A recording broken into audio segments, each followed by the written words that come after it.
Hola amigos, ¿qué tal? ¿Cómo andan? Y bueno, vamos a seguir hablando de esta historia pentecostal y carismática que es tan linda, tan hermosa. Y algunos me preguntan, se hacen algunas preguntas, ¿cómo se dio que esta experiencia del bautismo en el Espíritu, que empezó entre esas sectas evangélicas que aún no eran teológicas ni sacramentales, eh, hubieran tenido esa recepción del Espíritu Santo tan importante, ¿no?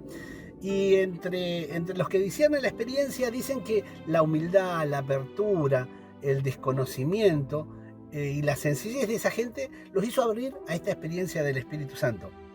Es más, en aquel tiempo, cuando empezó en 1901 con Charles Parham y con William Seymour en 1906, la mayoría de las iglesias protestantes más antiguas estaban totalmente cerradas a esta experiencia que se estaba dando en estos pequeños grupos que se juntaban a alabar al Señor y pedir el bautismo en Espíritu Santo. Porque esos protestantes consideraban que esta gente era gente ignorante, era gente humilde, porque se movía esa presencia de Dios entre los más pobres, entre gente que no tenía estudios teológicos. Tanto fue así que ellos hicieron anticuerpos contra la experiencia del bautismo en el Espíritu Santo, y esta experiencia no se dio entre los protestantes, sino solamente entre los evangélicos nacidos ahí en Estados Unidos. ¿Qué sucedió? Durante 60 años, la experiencia, cada uno que tenía la experiencia de bautismo en Espíritu en iglesias tradicionales, no eran aceptados en su iglesia por tener el carisma de lenguas, por hablar de esta manera las manifestaciones del Espíritu Santo, y eran expulsados de sus comunidades. Por esta razón, durante 60 años, la experiencia pentecostal solamente se dio entre esos pequeños grupos evangélicos, y cuando una persona de una comunidad tradicional, luterana, calvinista, anglicana, recibía el bautismo del Espíritu, se iban de su iglesia o eran expulsados. Tanto se da esto que recién en 1960 los primeros que empiezan a abrirse al bautismo en el Espíritu son las iglesias más sacramentales y tradicionales entre los protestantes, que serían los anglicanos, los calvinistas, ¿sí? Entonces nos encontramos con que un sacerdote llamado Dennis Bennett, de la iglesia de San Marcos, eh, se hace amigo de unos pentecostales. A él le gustaba mucho esta vivencia de Dios que ellos tenían, cómo hablaban de Jesús como si fuera una persona muy cercana, cómo leían la palabra con tanto amor, si bien no tenían una formación teológica, pero tenían gran amor hacia la palabra. Entonces, él les pide que él quería recibir todo esto. Bennett era un sacerdote formado teológicamente, capacitado, que estudió muchos años para ser sacerdote, y va a la casa de estos pentecostales. Ellos lo invitan a un grupo de oración, oran, él estaba sentado en una sillita, dice, y se levanta uno de ellos, de los miembros de familia, le impone las manos y ora por él. Entonces David Bennett recibe la efusión del Espíritu Santo, el bautismo del Espíritu Santo, y comienza a hablar en lenguas. Cuando él tiene la experiencia de hablar en lenguas, él se da cuenta que está totalmente consciente de lo que está recibiendo. No es una experiencia que lo saca de su intelecto, de su pensamiento, sino que es una experiencia sencilla, humilde, de alabanza y adoración a Dios.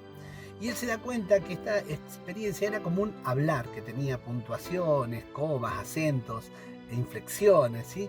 Que gramaticalmente él consideraba que era un verdadero lenguaje. Dennis Bennett le dice a ellos que recibí el carisma de lenguas. Y comenta él que le tardó tanto en aprender idiomas como francés, alemán, y que le resultó tan fácil recibir esta gracia del bautismo en Espíritu Santo con evidencia de las lenguas, como decían los pentecostales clásicos. Así se llamó a los primeros pentecostales. A partir de David Bennett surge lo que se llega a llamar el movimiento neopentecostal.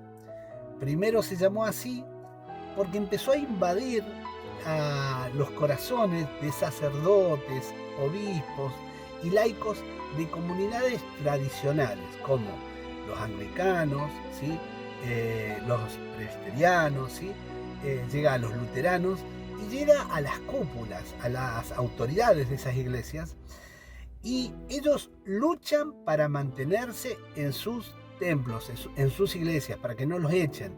No sucede lo que sucedió antes, que los echaban. Y esto produjo que los obispos tengan que estudiar si esta experiencia era una experiencia real del Espíritu Santo. Primero, a David Bennett, cuando expone su experiencia frente a toda su iglesia, algunos feligreses se enojan mucho y le dicen que ellos no quieren esa herejía de los campesinos, que ellos eran anglicanos serios. Entonces el obispo lo expulsa de la iglesia de San Marcos, pero sabiamente otro obispo lo invita a realizar esta experiencia del Espíritu Santo en una iglesia llamada la iglesia de San Lucas. El obispo le permite que en esa iglesia él desarrolle la experiencia carismática.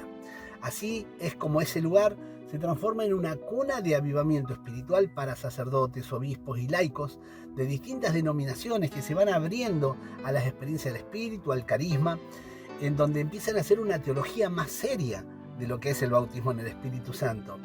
Se expande por todos lados y empiezan a acercarse de todos los lugares de Estados Unidos a conocer esta maravillosa experiencia del bautismo en el Espíritu Santo.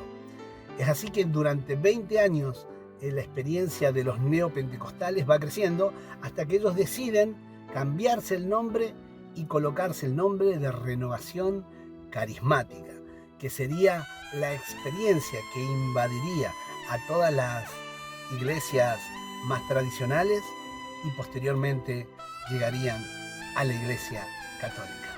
Esto sucedió en los años 60. En 1967 llega la experiencia del Pentecostés personal a la Iglesia Católica. Bueno, gloria a Jesús por todo esto que estamos aprendiendo.